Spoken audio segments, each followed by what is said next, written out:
We all go a little mad sometimes. Be afraid. Be very afraid. They're here. That's what happens in dreams, because we only get to see them in kind of fantastical, kind of weird shots. And then she comes out of the fucking Iron Maiden and all the blood, which was very Ford Coppola's Dracula. Oh, I don't know about that now. When Mina comes out of that thing and she just... Oh no, I loved everywhere. it. Because again, it's like... So... Is that you projecting? Looking the mic in the eyes. Looking you right in the eyes, dead in the eyes. Look in the eyes. Look only in my eyes. I need nothing Oh my else. god, he makes him eat chicken out of a bin. Oh my god, do you remember Little Brown? So today, We gotta do the intro first. what do you mean? We haven't done an intro. Oh god damn it. Okay. Hi, Hello. I'm Lee. And something witchcraft. And I'm Nathan. And yeah, take me to hell, Daddy. Oh my god. I mean, like, who would have thought Christopher Walken could be a headless Hessian? I mean, I was always convinced that was some other rando actor, because they make him look like different enough. There's only certain times where his face kind of calms down where I'm like, that is fucking Christopher Walken. Because it's like the shape of the teeth and the eyes and the hair and kind of the like the crazy look. the like ferocity of it. I Yeah. was like, that's very much so not Christopher Walken. And also to have Christopher Walken in a non-speaking role, it's kind of odd. It's kind of a crime. Yeah, it's like like I don't know. I think like that's his like most distinct thing is like his voice. You know, even the blind know who Christopher Walken is. Put your hands up. No. What? No. Why? I don't want to. Ooh. You got a flat tire. Ooh, or You are gonna be walking. Ooh. Anyway, Maybe we could do the Dead Zone one day. Dead Zone's a good idea. Or what's the one that he's in? He plays an Hurricane. angel. Angles in America. No, what's the one? It's Apocalypse or something, or he plays an angel. I think I know the one or you're talking something. about. Yeah, it's like a horror movie, super fucked up. Viggo Mortensen plays the devil in it. I can't remember. It's a good movie. Christopher Walken as an angel. Yeah, but he's, Christopher like, Walken on super- air. It's gonna be running for years. Oh god. Anyway, you're listening to Christopher Walken in Memphis.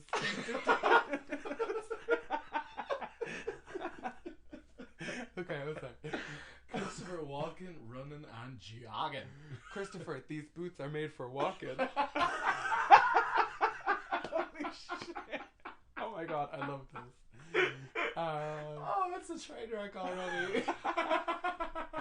Okay, and you're listening to They're Here. Podcast. A discussion Dissection.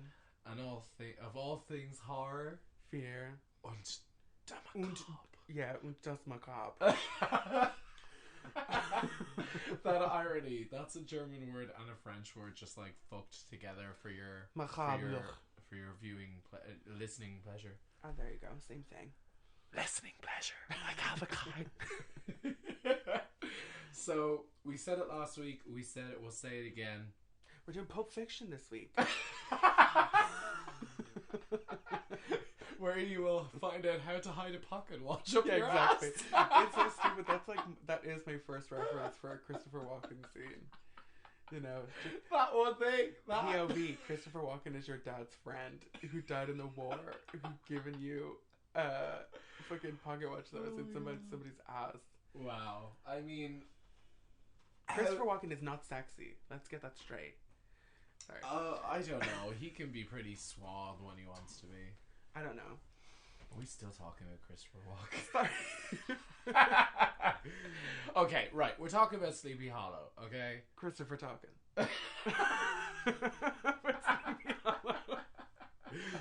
Stop it. He's You're- like almost, stop it.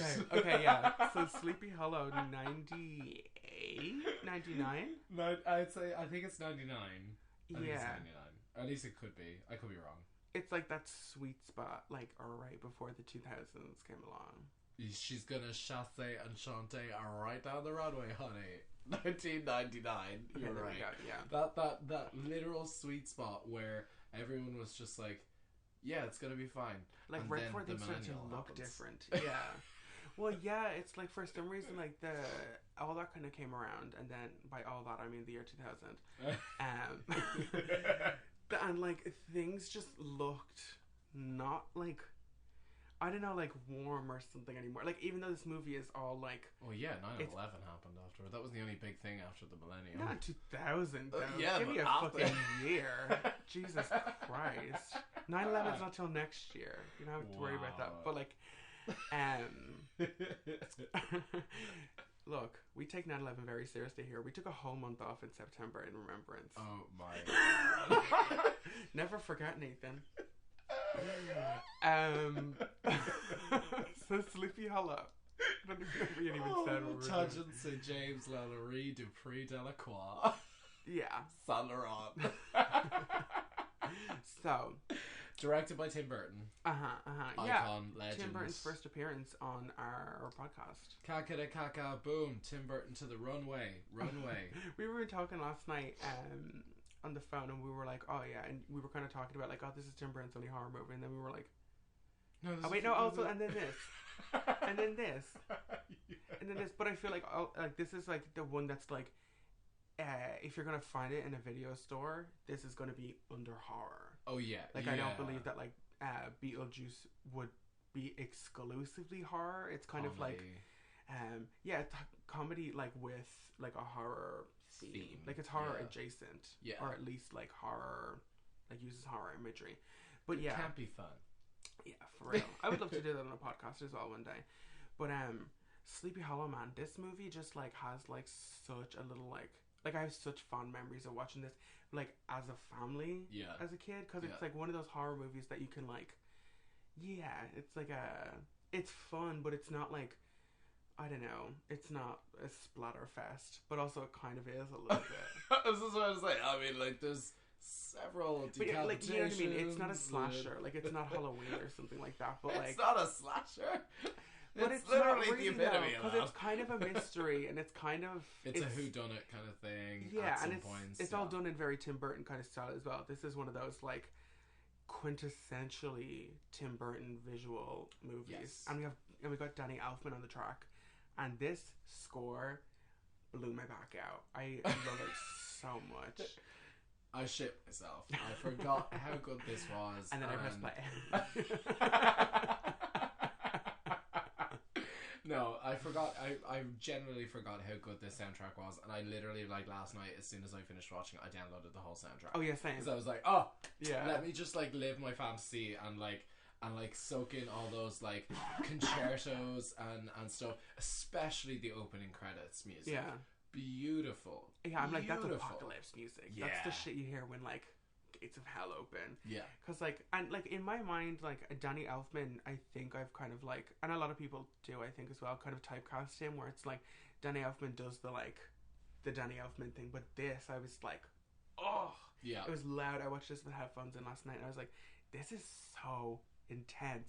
And the first couple of minutes of this movie really don't let up, kind of very much so in the way Suspiria does. Mm-hmm. That like the original Argento Suspiria, where it's literally just like pounding, and then we move on from soundtrack and get into like what's actually happening on screen, and it's like the turning of wheels with like horse hooves and like all that shit. Yeah. And then that's that shot where the Hessian just like goes past the window. I was like, oh, it's so good. Like it's just like a good old fashioned like ghost story. Yes. You know? Yeah. It is, I gotta say, like the music just really does, it kind of like fulfills this film in a way that like I don't think any other composer could have done it. No. Especially not at the time. No, not at the time. And I think like Danny Elfman sort of solidified his way of doing music after doing like something like Batman. Yeah. And iconic. I tend to think that this soundtrack was very much inspired by like Night on Bald Mountain. Oh, like, for sure. that. Balrog, throwing demons, all that kind of shit. Yeah. Very that. Like, especially those all of that. Because all I could think was like the Chernobog, like doing all of this with his hands, like when I was hearing that music. Exactly, it like kind of caused so like Paradise Lost. It like kind of caused all that imagery to me, like big storms. Like I don't know, like Danny Elfman just has a way to like make something like genuinely terrifying, but also make it like kind of whimsical. Yeah, like, there's like kind of agree. little pieces of strings here and there, you know. But then we get kind of like heavy like like drums and shit. Where I'm like, oh god. Yeah, it's very powerful. And excuse me, Danny Elfman has a very strong, like if it's like you can tell it's Danny Elfman. You know what I mean? Yeah, like without audio, you being told, you can tell it's Danny Elfman. Exactly. I also think the same of who is Thomas Newman. Yeah, his music is very, very identical. Well, not identical to Danny Elfman, but like without you, like it's very knowing who the identifiable. composer, it's very identifiable. I get like that with kind of like Marco Beltrami scored like the whole Scream series and stuff. I love music. Yeah, music is awesome. Don't ever leave us music. If I go deaf, I'll be so upset. You just lean your head against the piano, like the rest of the deafs. But seriously, so we got, who is it? Okay. So, this whole scene, the kind of like the opening scene and things like that, is essentially based off of the tale of Ichabod Crane and the no, it's actually Washington Irving or something like that is the author, but it's essentially based off of the tale of Sleepy Hollow. Yeah. Ichabod Crane, who is a separate character who happens to be in the story, but not for quite a lot. And then, but anyway, yeah. I always loved that name, Ichabod Crane. Ichabod Crane. Ichabod. And if for me, like my Ichabod, I loved that. Like it actually made me laugh like out loud, but like it's really cute. But like this kind of story, I'm like aware of like the tale of Sleepy Hollow and stuff like that. But like the Sleepy Hollow and all that stuff. This and this are like very much so mutually exclusive. Yeah, this it's came inspired out, by it, and the story is that like this is the imagery I think of when I think of Sleepy Hollow or Headless Horseman, or like kind of throwing a pumpkin, like with a jack-o'-lantern, throws it. It's great. And this movie is almost all in black and white, nearly. Oh, essentially, like the only thing that you ever get to see is like a thick dark red blood. Yeah, almost which black. stains everything. I don't know if you noticed that. Yeah. The orange of pumpkins or fire. Yeah. And that's kind of it. Because everybody in this movie everything is dead. When I say white, I don't mean like ethnically. I mean like pale, the color like of white luminescent. paint. Yeah. Yes. Like this to me is like the most kind of most Tim Burton-y live action movie he's done, in my opinion. And it's shot beautifully. It really is. I was going to say there's a couple of scenes where I'm like, this looks like a painting. Yeah. And like I know for sure that some paintings were used as reference. Yes. When he first goes in and sees the council, I'm like, it looks like the Masters or something like that. Where I was like, because everybody's like posed in a certain way, like it looks like a painting of Town Council. And the green in that room is kind of one of the only flashes against the walls. Yeah, yes, it's beautiful. And then that kind of emerald after that, green. I love it. I just, oh god, I fucking love this movie. The director of photography, Emmanuel, I could probably like destroy this name, Bebesky. Like purely because it just sounds like the way it's written. Is I don't just know how like you fucking pronounce that. destroyed. It's actually pronounced Johnson. This film. He destroyed it. He like absolutely. And when I destroyed it, I say it in that in a good way. Yeah, like killed it. Killed it. Just totally killed, dead, 6 feet under, toe tag it, morgue it. She ain't coming up out of the ground, except if she's headless. So like, yeah, it's just beautifully shot. The lighting, like, it sounds so pretentious to be talking about it. Oh no, like, but this movie is like immaculately put together. The lineup of shots, like everything is just so well done, and then the costumes. The costumes are done by Colleen fabulous. Atwood. Yeah, beautiful. That costume that oh my god, I've forgotten her name now. Is it the mother? The stepmother. The when black she and white reveals with that like kind of black cord kind of thing. I love it. It's beautiful. It's like a white dress with like extra thick black like lace or something over the top. Like it look, or I like, just call it it's almost rope. like rope. It looks like rope. Like a bondage outfit. It's almost. like it reminds me of like a cake or something like that. Does that make sense? Like, and like then the Christina Ricci is wearing like the most Tim Burton dress of all time at the very end. That like the black and white specifically stripes has inspired generations of emos and scene kids. Yes. Yeah, this movie is like, up until a certain point, was like the most like goth thing that I could like Yeah. imagine. You know what I mean? Because like even Tim Burton's kind of like animated things like that. They always have like they're dark, gaunt expressions, pale, but they've got color. Thin. They're like suited and booted in such a stylish way. Yeah. Yeah. And Johnny Depp in this movie. So my thing was like, I never saw how much people like when people said that like Timothée Chalamet or who's by the way, did you see him as Willy Wonka?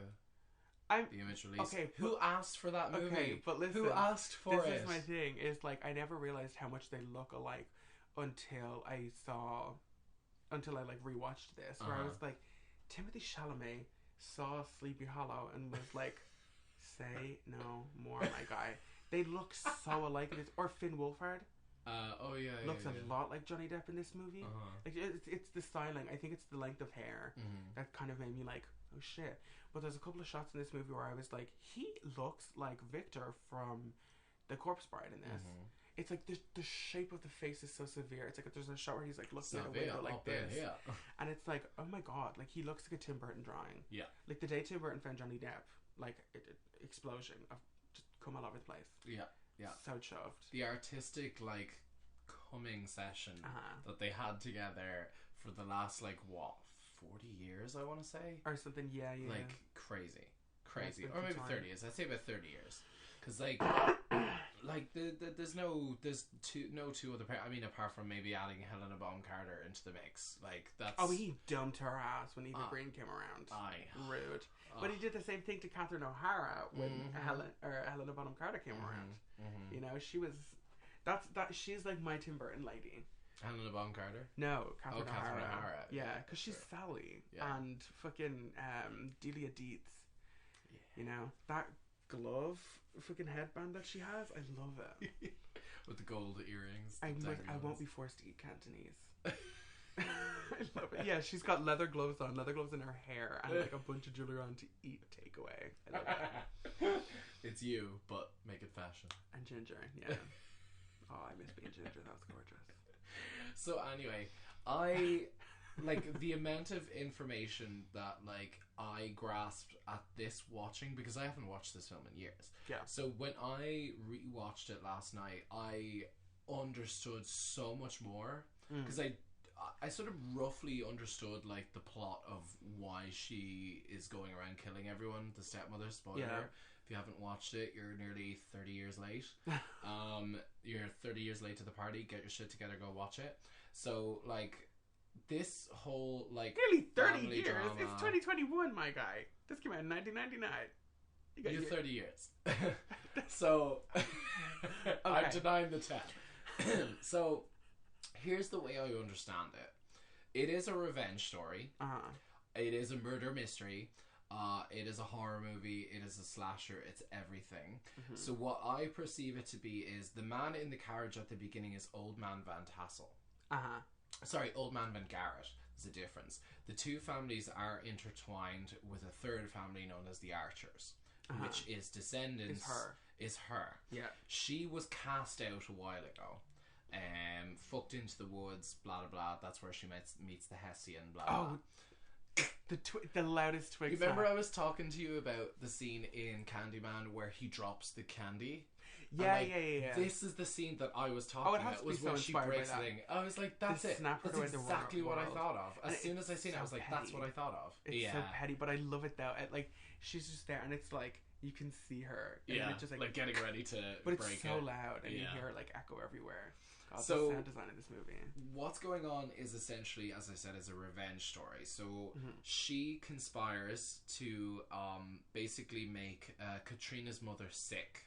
I love the way she goes, put her body into the grave and my own into the marriage. Yeah, I love it. And I love the fact that she wasn't just screwing him, she was screwing the notary, she was screwing the doctor, she was screwing, the physician, the reverend, and the magistrate. And the principal from Ferris Bueller's Day Off.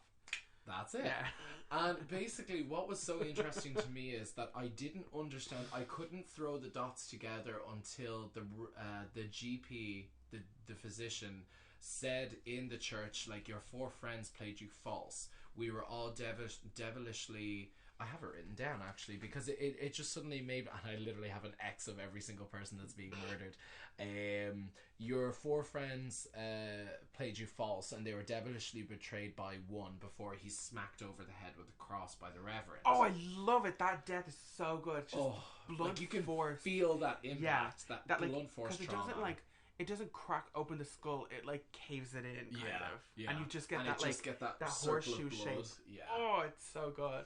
But basically, what had happened was, once Old Man Van Garrett decided to secretly marry the widow Winship, which is why she was murdered, and her baby, her unborn child, was because once the stepmother found out about the child, she said she knew she had no choice to do than what she had to do, because she knew if the child is born, she loses everything. Yeah, no matter whether Katrina inherits everything, Katrina will lose everything because Old Man Van Garrett has an immediate blood descendant. Yeah. So that's why those two had to die.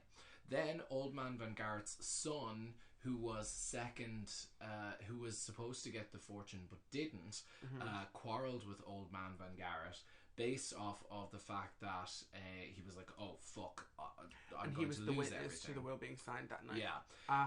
So Masbit, who is the guy who is that really cool kind of outpost thing, is killed. He's run down by the horsemen and beheaded. Oh, he was the old man. Yeah, and then the child to, becomes the only. Yeah. So he was the witness to the second last will and testament being signed and the argument that was had. And yes. Sorry, I know I literally only watched this last night, but it's like that's why he got beheaded. Yeah, there is kind of a lot to.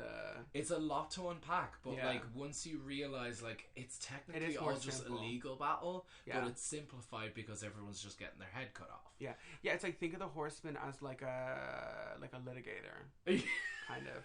Or like judge, jury, and kind of executioner. Yeah, pretty much. Like, we get to a certain point in this movie where, and again, like, I hadn't seen this again in like for a couple of years, but like, this is one, like, kind of like you were saying, where like you really pick up on extra shit when you start to watch this movie critically, because like even when I was a kid, I don't think I even copped that like that wasn't actually her mom. Yeah. Because they look so alike. They really look alike. And then you're kind of thinking like, oh, well, why is everybody like blonde and stuff? And then you're saying like everybody's like Dutch or whatever like that. Yeah. It's like it's Dutch settlers. And I actually, at first, I was like, some of these accents are so bad. Yeah. But then I was like, but it's like turn of the century, first, possibly second generation immigrants. Because some of them are like, even the kids. So they would have gone from mid-Europe to London, because that's what the original quote-unquote American accent, like white American accent, would have sounded like. Would have been more British. Would have been more British, European, like at least for the first couple of generations. Exactly. And then you diversify that. It would have diversified, especially in such a small little village. It's like people are going to sound kind of alike. And then Christina Ricci, I'm just going to call her that. Katrina she was like, oh well, there's nobody in this village who isn't related by blood or marriage. Yeah. In some way, shape, or form. Like the village is tiny. Inbreeding. By Calvin Klein. Yeah. But it's basically just one big like fucked up legal battle. That's basically what this whole thing is. Yeah. So what I think was so interesting is how what they call the Four Conspirators were brought in. They didn't know it was a murder plot because they thought basically they were going to get a slice of the pie because she was fucking all of them. But they also don't fucking Baltus. Yeah, but they also don't ever make it like these people are suspect from the jump. Yeah. But also they're suspicious of the inspector, of the detective. Of Ichabod. So but which is why you're like, there's also no level of mystery in the way that like they get there and they're immediately like, oh, it's a headless horseman, and he's like, yeah, okay. But I love his reaction when he actually sees it. And he's like, it's a headless horseman. But you didn't see it. Yeah, I love it so much. He's there. I love it. You weren't there. But also, I love that there's no like Johnny Depp isn't or Ichabod isn't trying to like rationalize it. He's just like, right, okay, there's a headless horseman. Yeah. Like, there's no... Because that's the kind of shit where I feel like they're kind of wasting time in horror movies. Yeah. It's where, like, people are trying to rationalize and figure it out if it's real. And I'm like, no, Yeah. I just want people to, like, live in the world that the movie is based in and just be like, okay, there's witches and... there's and all that kind of demons, stuff. there's the undead, the devil practically exists. So, like, well, that's the thing. I always love when people imply things in movies, like in like The Conjuring. Like the implication that there's demons means that like God is real. Yeah. In those movies, you know what I mean? That like Canon. when Ed and Lorraine Warren, for real, when Ed and Whereas Lorraine real Warren life. pray to God, God is there. Yeah. You know what I mean? Like Yeah. it's just the implication of things like that, you know? Because Yeah. then in this world, I'm like, well, what else is there? Mm-hmm. That's always my like thing, you know. I'm the one that would write werewolves into a vampire story because I'm like, how do you expand this? Yeah. I mean, like, once you've done vampires, where do you go? Werewolves, duh. which to me is like, okay, just it's like chalk and cheese. There's You can't so much just- other shit. Yeah. There's so many other things, Yeah. you know. But yeah, Sleepy Hollow, you guys. So this film, yeah, I know we sort of like jumped quite ahead there, but I let's just talk about this opening scene. This iconic pumpkin, Who is just Jack Skellington Yeah. from in a like, wig. Yeah, no, literally. Like it's literally like the exact same. Like, okay, come for me if you want to, but like I'm pretty sure it's like exactly the same. Like As the the kind of one in- purpley shirt Yeah. with the kind of thin greeny kind of pants and the The jack o' whole lantern kind head. of like hands, like literally not just sticking out here, but up here. Yeah. Yeah. Like crucified. Like Yeah. it's not just like hanging on a post. But the shape of this pumpkin's eyes and shit, they come like straight up. It's in, not like a jolly pumpkin. It's like winged liner it's almost. Malignant. It's Oh, a it's malevolent scary. pumpkin. Like it is yeah. scary looking. Yeah. It's taking delight in and the among- horror that's about to like unfold in front of it. Yeah. And it's like among all those like cornfields and stuff like that, and then your man looks out and sees that like his coach driver or whatever has like been decapitated, so he like starts like legging it through the fields, and then he like, I don't know how he runs around a bunch and then runs right into the scarecrow that was on the very edge of the road. Yeah, because he passed it, And he looked meaning at it, that he had to run back Yeah, he ran in back, the opposite direction. but also through fields to end up Mhm. on the side of the road. Whatever, that's not important. But he gets decapitated, and then we just get this like this streak of blood across this pumpkin's face, and then like a flash of lightning with the like the score starts to swell, and I think that's when we get a title card. And I was like, ooh, shit, okay, because like this to me is like a movie. Yeah. You know, it's like it's one of those things where I was like, you need to watch this like loud and like in the dark. You know, I couldn't imagine To seeing like this in cinema. appreciate this. Yeah, that's what I I've wanted. seen I this had in it the like cinema. super. Well, It was great. for your 40th birthday. Yeah, no, it was actually my 50th. So like, yeah, I think like if you're gonna watch this movie again, have it up loud. Yeah. The score really benefits this movie. And the production design, like, I gotta give it like the beauty.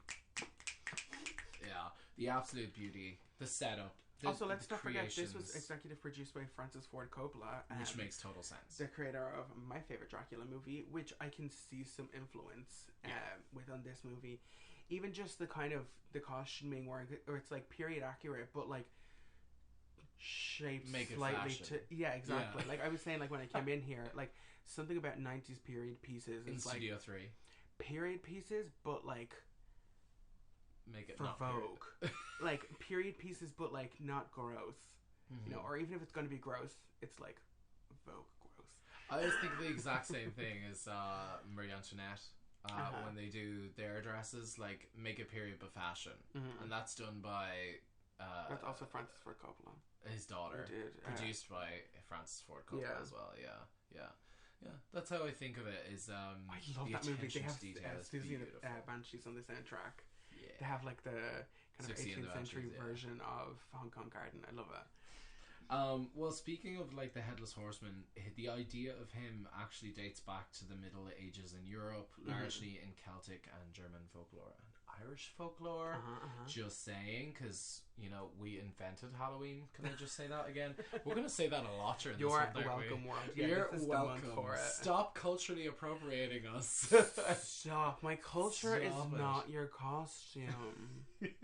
So, while I was right, Washington Irving's Horseman Can be considered the most famous. Most areas of the United States during the time of the story's publishing had their own stories of a headless horseman. Irving's is said to be inspired by the headless body of a Hessian Jaegers, renowned sharpshooters and horsemen, who was found in Sleepy Hollow. So the real Van Tassels buried him in an old Dutch burying ground in an unmarked grave. Ooh, that was rude. I love the little backstory they give for him in this. It's sent by German princes. You know, they came for money and he came for his love of carnage. Yeah, so he goes. And the horseman was a Hessian mercenary sent to these shores by German princes to keep the Americans under the yoke of England. But unlike his compatriots who came for coin, the horseman came for the love of carnage. And then they show this is like my first kind of I love it. This is like kind of where I get my first flash of Ford Coppola's Dracula. This battle scene, it's like it's not done in silhouette, but it's like it's very much so kind of it's very stylized. Like it looks almost like a stage play, kind of thing. And that's sure. Sleepy Hollow is like, I think that's the reason why it's so highly stylized, and like how the acting is a little kind of extra in some places because it's a stage play as well. Yeah. So. Also, Dracula. True. You know. No, I don't mean like Dracula, but I mean like Dracula's the same thing. Like that movie, that original movie, is adapted from the stage play. That's why everything is so much more. That's why there's hands up against the face when people are afraid, and look at that over there. There's a huge dog. You know, everything is like referred to off screen. Yeah. But like this scene, I remember Christopher Walken just like freaking me out as a kid. Like, I loved it. He was like a demon. The almost white contact and the pointy teeth with the mad almost Susie Sue hair. Like it all just points like straight out. Yeah. And it's like that kind of like scream. Well, it is. He's like he acts it like a monster. Like he doesn't act it like a man. He's meant to be like the kind of like the berserker. Very, very much so. Just like he would, like if he could, he would slather the blood of his enemies on his face and just go mad. Yeah. Also, just very, very quick before I move on, there's a couple of scenes in this movie where you can tell Tim Burton is just off screen with like a water gun full of blood or something. It's when Johnny Depp is hacking at the tree, you can just see like singular spurts of blood just going in his mouth. And poor Johnny Depp gets so much blood in his mouth in this movie, and never once like spits it out. He kind of just wipes it away, which in turn is just kind of smearing it in a little harder. But God, this there's something about it's like ferocious. It's like the only word I can think of, or like savage. Yeah. Like there's we get a bunch of shots of him like on the horse, and I'm like, the cape is like almost standing straight out behind him because I'm like, oh, he's going so fast. Yeah. And they describe him they describe his horse as like gigantic. Yeah. Because so like the strides on this horse are huge. Big, you know, just this huge like a four horsemen of the apocalypse kind of. Like that's what I picture when I think of him, is like just something like otherworldly. Yeah. And like he really is. You know, it's like, God, this is like one of those images that's like burned into my mind is like Christopher Walken as a kid. Not Christopher Walken as a kid, me as a kid with Christopher Walken in my head. Christopher Walken down memory lane.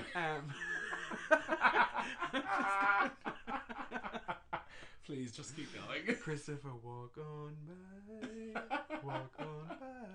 Sorry. Christopher Lee was in this. I know. Dressed as Dracula. Yeah. And he's with did you see the wings behind him? Yeah. You noticed that? Oh. Yeah. Like I was like, they have him dressed as Dracula because they have him in because he's a judge, but he's not. He's a magistrate. He's not wearing a wig. No. That's his hair pulled into a little chignon in the back, tied with a ribbon, very femme. But he's wearing like a black cape with a white shirt with a red lining.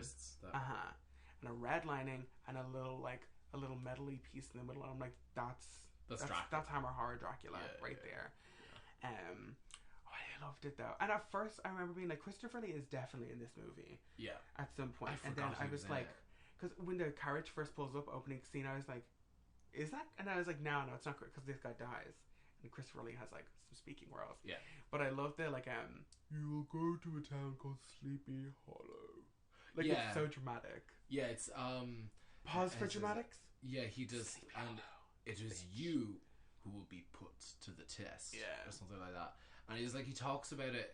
It's north of the Hudson River on one side, and I remember from I never read the story, but I know the fact that the Hudson River does play an important part, because part of where the Hudson River is an estuary to a small river that leads into Sleepy Hollow, and that's what the bridge is built over, and the Hessian, the horseman, can't pass over that bridge.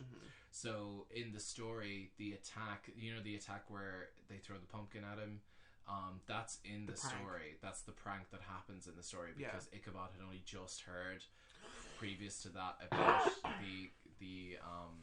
about the headless horseman. They decide to play the prank on him, but in the end, that horseman crosses the river.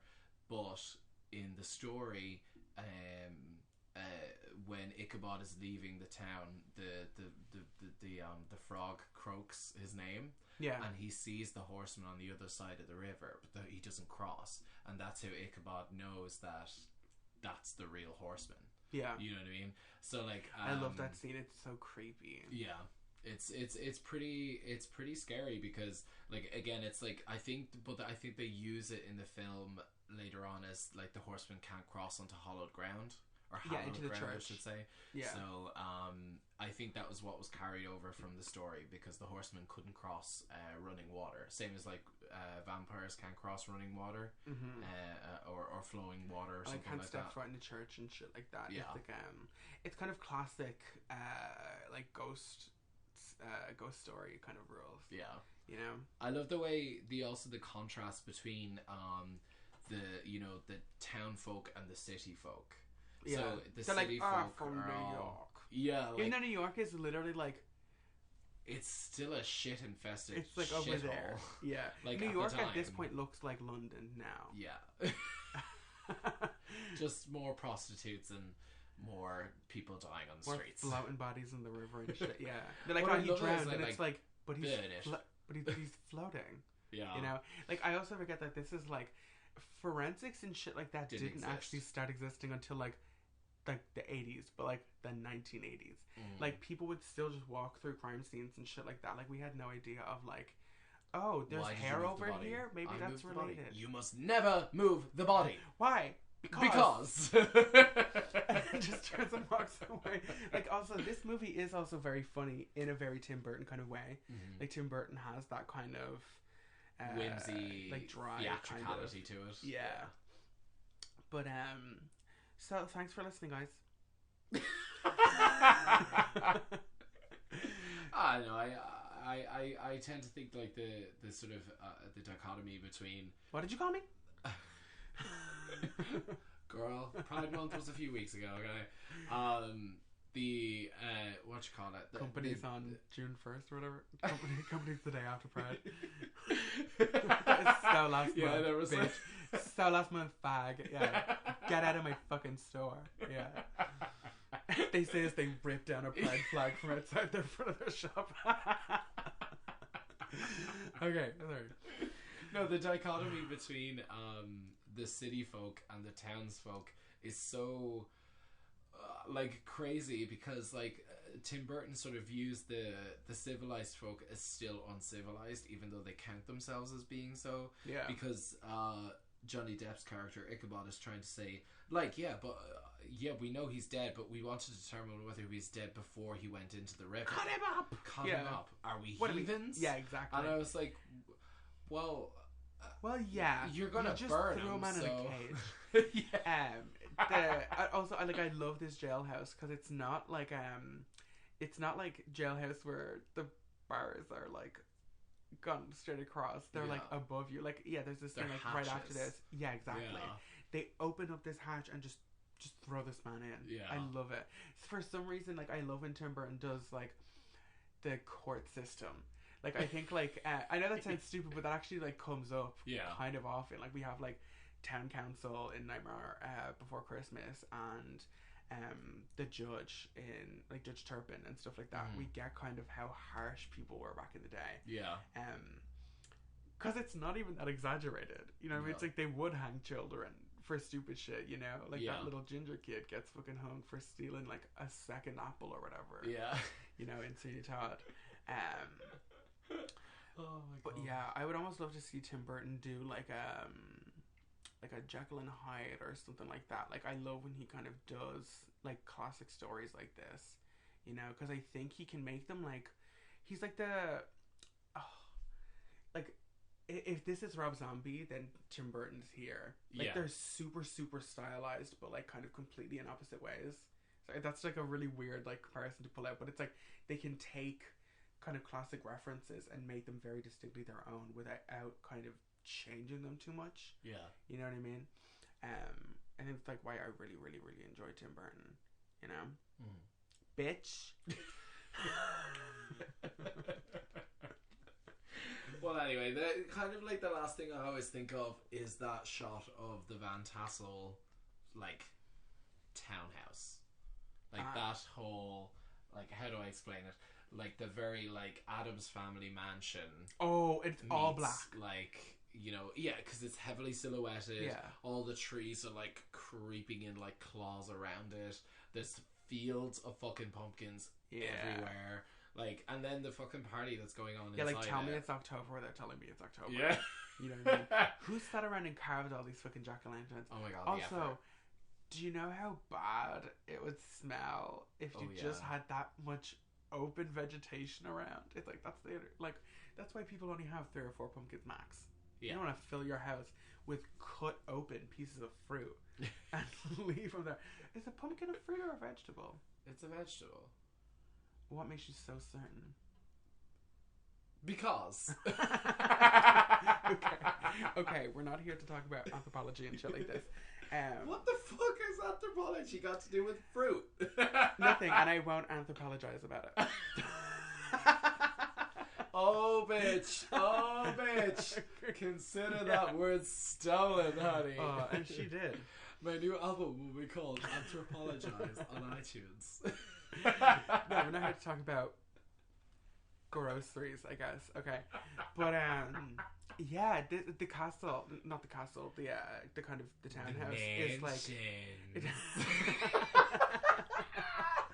It's like, it's all black. It's like completely black. It looks like it's such a matte painting, but like it is. But it's I beautiful. don't care. Yeah, it's that beautiful. shit like adds something for me. Yeah. Is having it be kind of an obvious. I always matte imagine painting. like the town is just like, because that's what it is. It's essentially one It's of those like Hill things House. where it's the town is here and then the hill leads up and there's the mansion. Yeah, You know I mean, what like it literally is like Yeah. a house on Haunted Hill, or Yeah. like fuck. There's like a very, very Get certain your reference. references on point, please. Sorry, I have way too many references for scary looking houses. Well, hurry up. You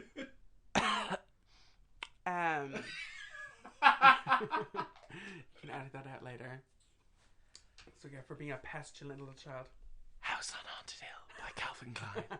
No, it is very that though. It's like very much so kind of like typical Tim Burton house. On the mist everywhere. Yeah. Everything. Oh, today, if you guys could see outside, today is very much so a Sleepy Hollow-y kind of day. Yeah, It's and all the trees are turning so brown and orange foggy. and yellow. Yeah. Yeah, today's the first day where I've like really noticed that like a Mm-hmm. vast majority of trees and stuff now are like starting to get more Crispy. wintry and autumny. Yeah. Yeah. Oh, I can't wait for Halloween. So basically, the whole kind of like talk that these gentlemen. Oh, by the way, There's people making out there is in shadow. Yeah, there is. That's the physician and the servant girl, Sarah. You seventh girl. Yeah. I always thought she was useless.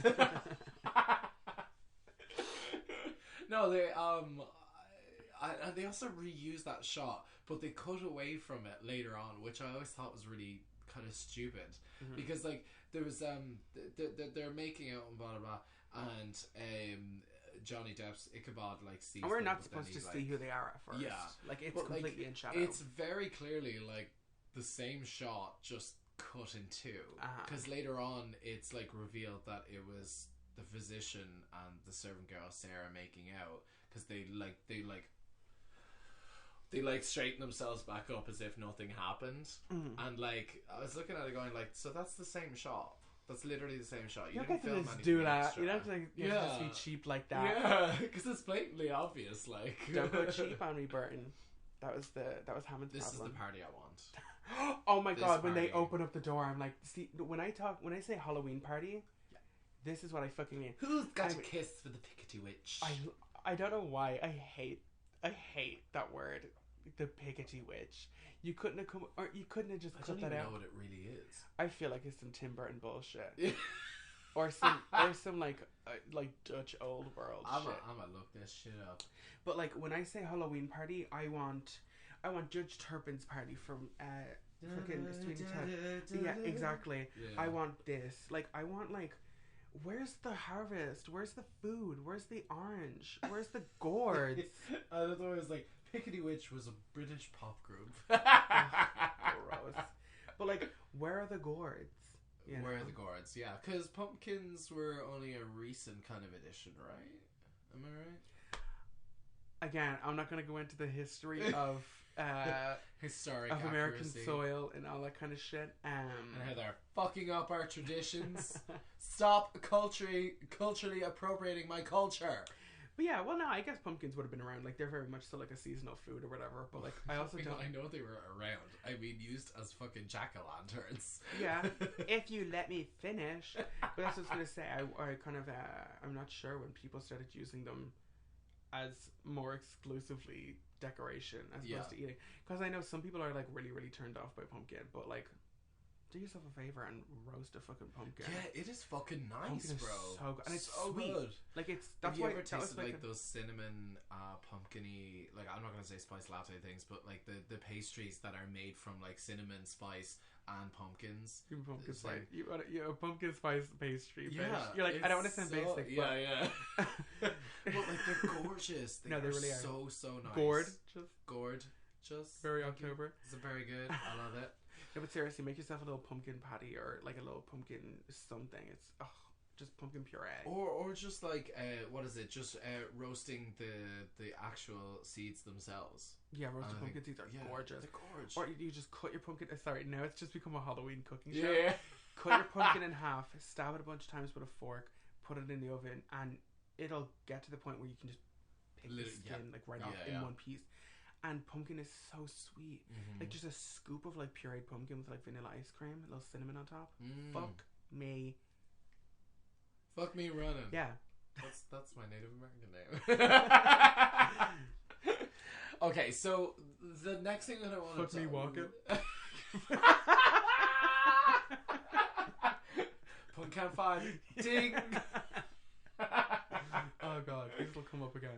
It fucking is. I fucking know. I'll think of more. So like the next thing I kind of want to talk about were these dream sequences that Ichabod continuously has, or they're not so much dream sequences; they're more just memories that he says because he's buried them and he's only just remembering them now because of what's going on. And this little kid looks so much like Johnny Depp. It's so weird.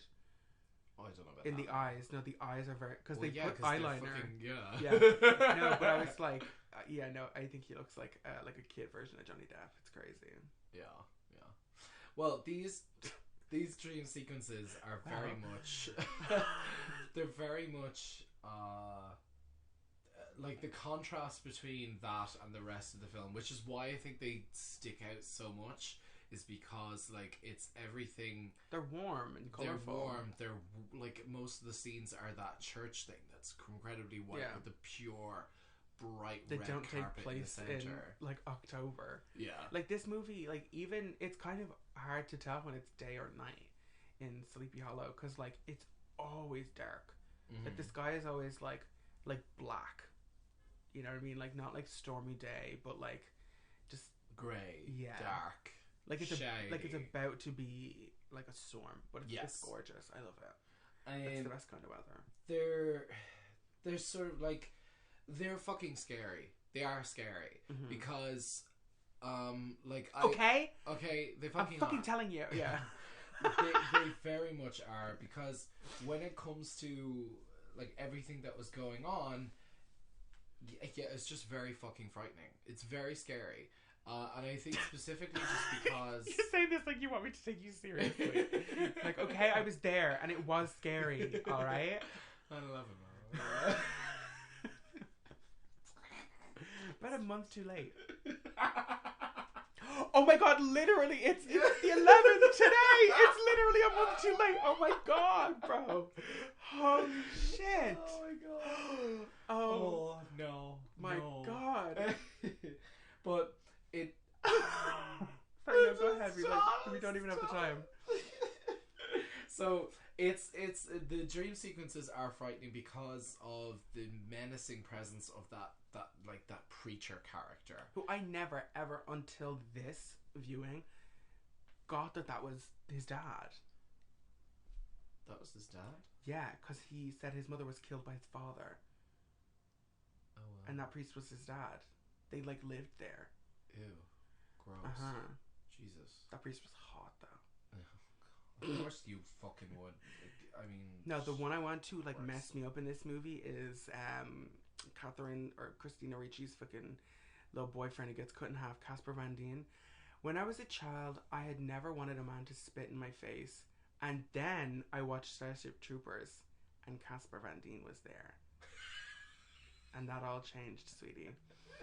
Oh my god, he's so hot. He literally looks like Action Man. Except in this movie where he's got a wig. He's wearing a wig in this movie, and I don't enjoy it. You have a thing with wigs and long hair, and you just don't like it, clearly. I have a thing with bad wigs, and I have a thing for obvious wigs. Yeah. I didn't think that was a wig when I watched it again. It's a wig. Okay. Anyway. I believe you. So yeah, fuck. It's got a fucking Iron Maiden. I mean, like, when Tim Burton takes in, like, when he's got a torture chamber, he's gonna have the Iron Maiden in there. It's gotta be stylized. It's gotta be stylized. It's gotta be like fucked up and nuts. I think in terms of like torture devices, it's kind of the pretty one. Because it's well, it is. It's decorative. It's got like a human face on the front. It looks like a. Excuse me. I didn't even burp yet. It looks like a sarcophagus. Like, it's stunning. Like, it looks like an ancient Egyptian kind of sarcophagus. Like the way the head. Sarcophaguses were square. You know that, right? Why you gotta do me like that in front of these people's camera? Why you gotta do me dirty like that? In case you didn't notice, he just whipped off the sunglasses. But like, this thing is stunning, and it's like not just an Iron Maiden. It's very much so like a Tim Burton Iron Maiden. And then he like opens it up. Like, he doesn't open it up. It opens up, and for just whatever reason, because it shouldn't do that.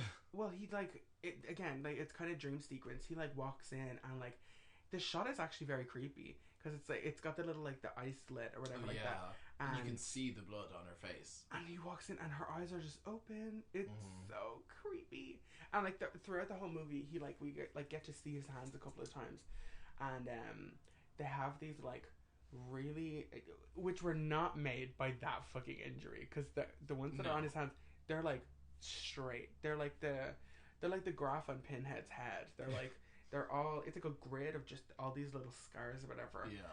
And he like walks up to the Iron Maiden, and it opens up, and just like I said to you before we started recording, this is Ford Coppola's Dracula. When Mina hops out of the tomb and just like all that blood just like spurts straight out, but like in a weird kind of unnatural way. Like, it goes like almost up.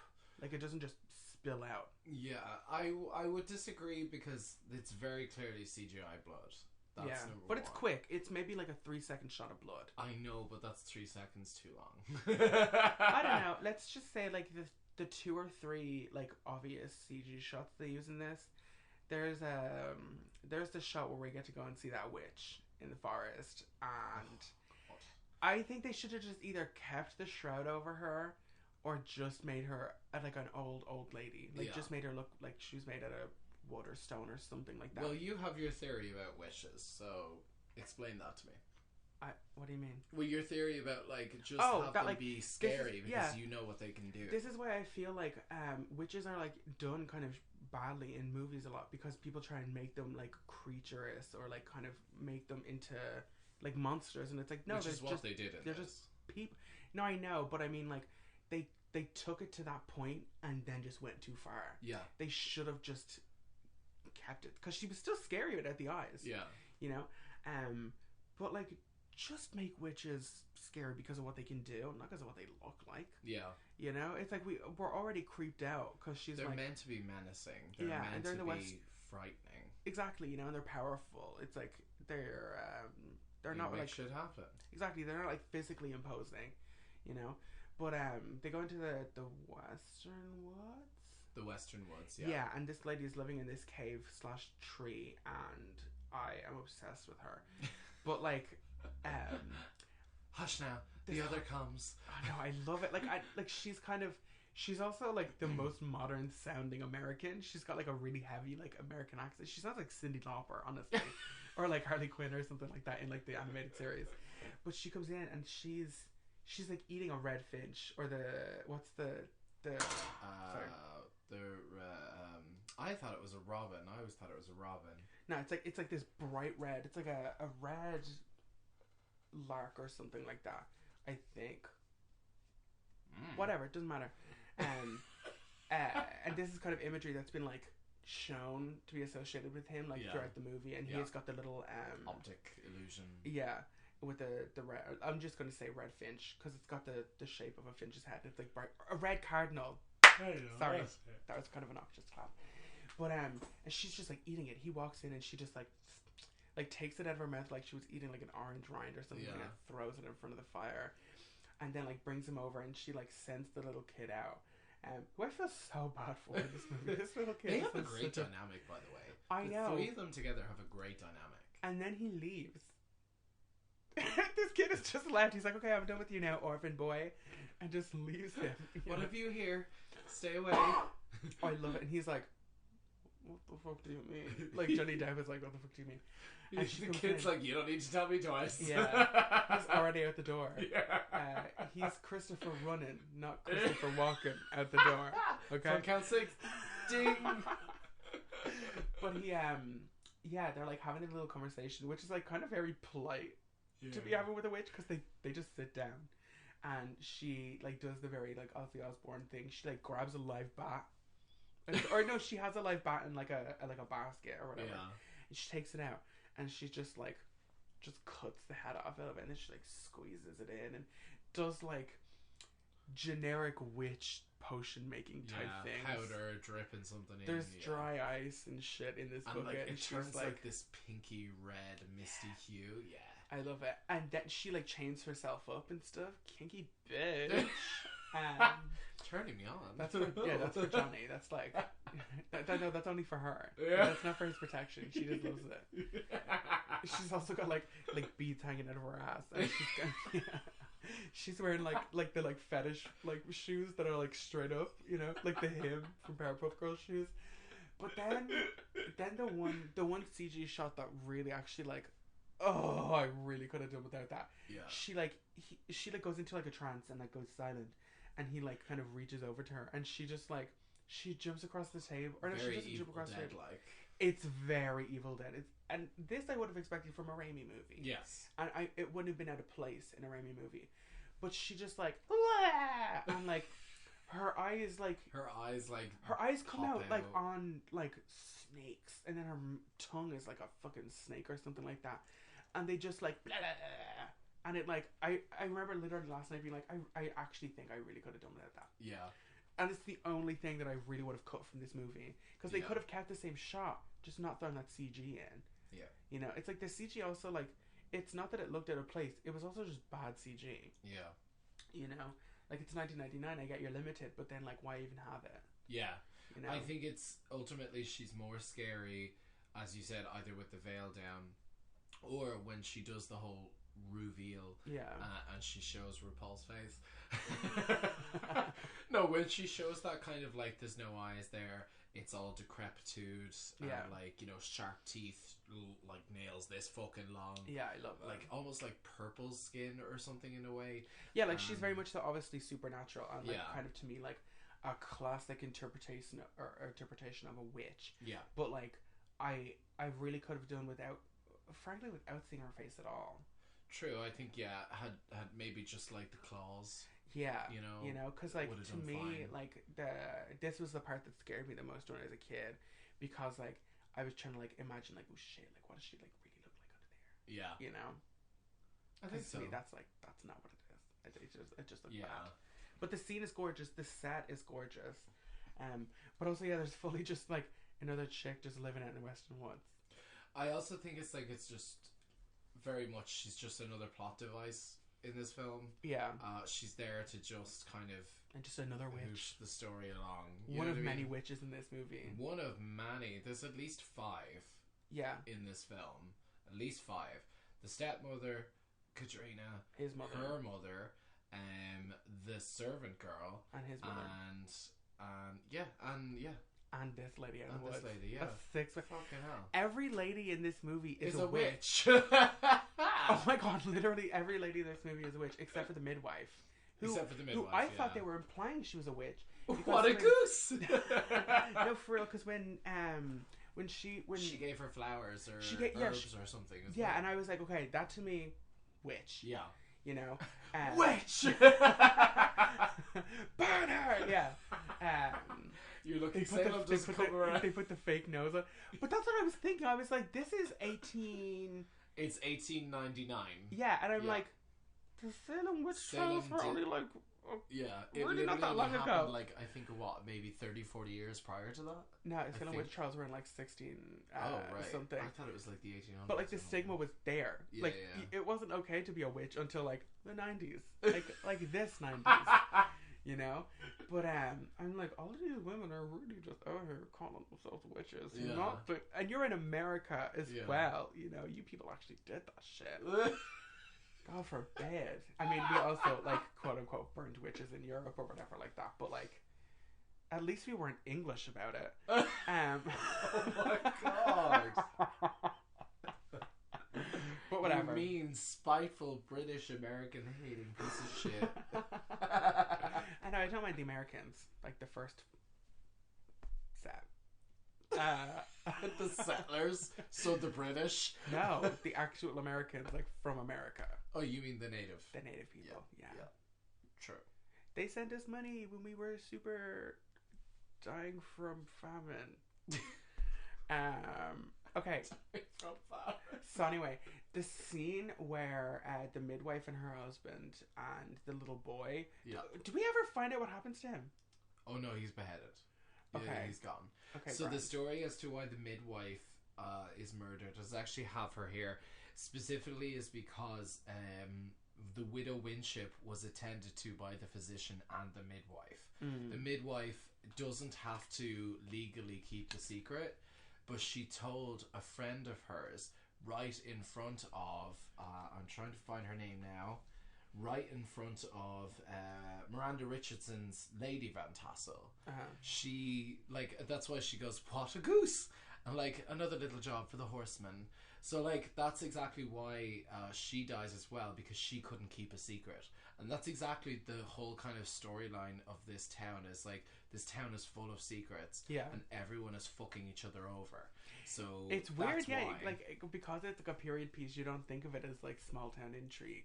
Yeah, but it's kind of I don't want to say Twin Peaks, but it's like it's that kind of thing that, like, if this was set in modern times, it would be a super creative postmodern, like postmodern pimpo. But it's like the thing of like small towns all have like that like underlying kind of thing, or like you always see it with like Americana shit, where it's like Americana is all like super super perfect and like gorgeous and stunning, and then like just the underneath you find an ear in your grass, gorgeous or whatever. And stunning and this and that. No, it's true, and it's definitely why small towns are such a huge problem, because everybody knows each other, everybody's in each other's business. All of this is a huge kind of like it's just it's a problem, and I think that's exactly like the type of rhetoric that happens in this film. It's like, you open your mouth, you get your head lopped off. Yeah. And that's exactly like, what is it? The nail that sticks out gets hammered. Exactly. That's exactly what happened to the midwife, her husband, like the tulip that grows the kid. The tallest. Which, by the way, can I just say, who the fuck has a little turning fucking lantern that literally gives off high definition shade? In this time period? Yeah. Also, by like one candle.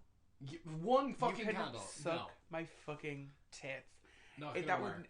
that would never even happen now. Like I have a That was on jack-o'-lantern. a strong fucking lamp in fucking Tim There's Burton's an hand, LED right and there. he was fucking twisting Yeah, it. like Not I gonna have happen. a jack-o'-lantern like candle holder or whatever like that. That like if you hold it at like the right angle and make sure everything is black, you can see the face of a jack-o'-lantern. But this is like somebody has a projector and it's just like a fucking lighthouse light. Yeah, that's how strong it is. But I thought it was so cute. But then also I was like, would you really give your child? I was thinking images that of- as well. especially when people like then thought that all this shit was real of like witches and ghosts and all that kind of stuff, you know. Especially when this is going on. But this is also another scene that really fucked me up when I was a kid. Because like not only is a child in danger, but like the mother dies. Yes. Which always really again like doesn't give a shit about the dad dying, but it's like something about like the mother dying like really like kind of like made me like sad or something when I was a kid. And the shot is so good.